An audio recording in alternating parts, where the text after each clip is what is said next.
what do I think when I hear defund the police? I think it was a really bad slogan then. I think it's a very bad slogan now. So as much as I'm associated, kind of with that thought, it's something I never said, and it's something I won't say. I don't think it was helpful in the conversation. But I also used to tell my colleague that was so focused on it, why are you spending so much time arguing with people who are in pain in the street instead of trying to figure out how to turn that pain into something that can help us? So it was really a scapegoat to say, like, we're not going to do this because of the slogan. It was a bad thought when people were hurting, and we want to make sure we address that hurt. But I do think if you ask almost anyone, including law enforcement, if they should be the people responsible to respond first when people are in a mental health crisis, they would say no. Officers themselves don't want to respond. So if we had a conversation, okay, maybe we can take some of the funding that is usually used for that and give it to people who can do it better, then that sounds like a plan. And it really was about the reallocation of resources. And I have some questions that I asked people, and I'm going to ask this crowd, so just rock with me. How many people believe crime and safety are really important issues in the city of New York? And how many people believe law enforcement are one of the partners in trying to make sure we get there? And how many people believe they can do it by themselves? Now, I'm going to tell you, I've asked those questions in Republican areas of New York City, and they answer it the same way. Which says to me, we all know what safety looks like and what co-producing safety is. And somehow we get hung up all the time in actually making it happen. And that's the most frustrating part to me. And I've been a part of, talking about reimagining policing. For me, it's time for implementation. Like, I'm really tired of the planning phase of it.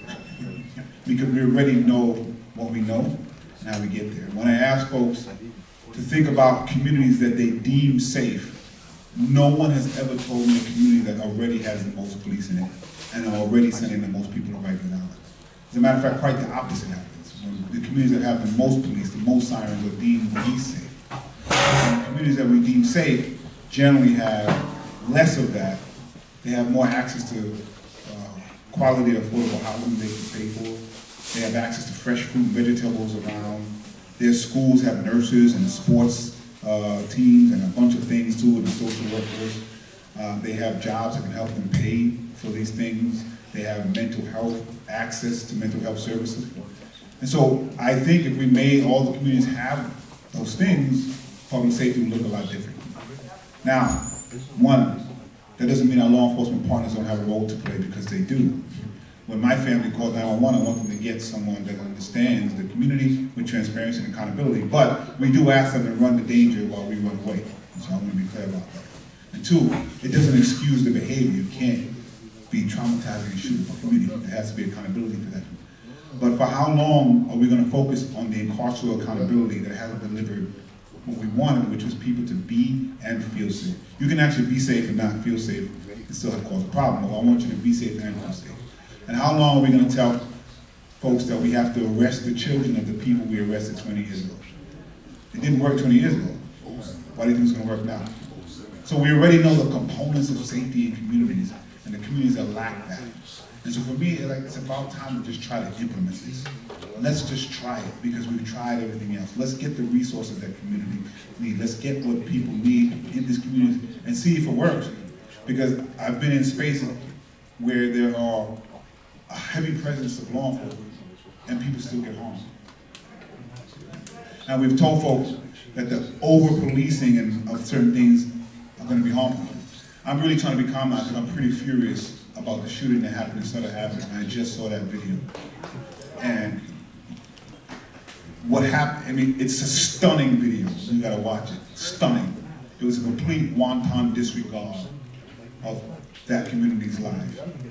And we had so many levels of failure there, from people not having access to the mental health they need, people not being connected to understand there's a fair fare program that can actually increase the amount you have to pay, to people continuing to say we have to police fare evasion as the main thing, and to a complete disregard of life and shooting into a train.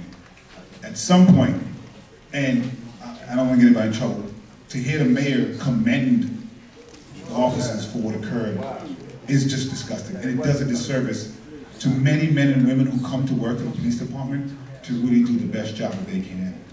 And if we want to support them, we have to be clear when something goes wrong, and we have to stop asking them to do the jobs of everybody, because they cannot do the job of everybody, and you're putting them in a bad way, and you're putting the communities in a bad way as well.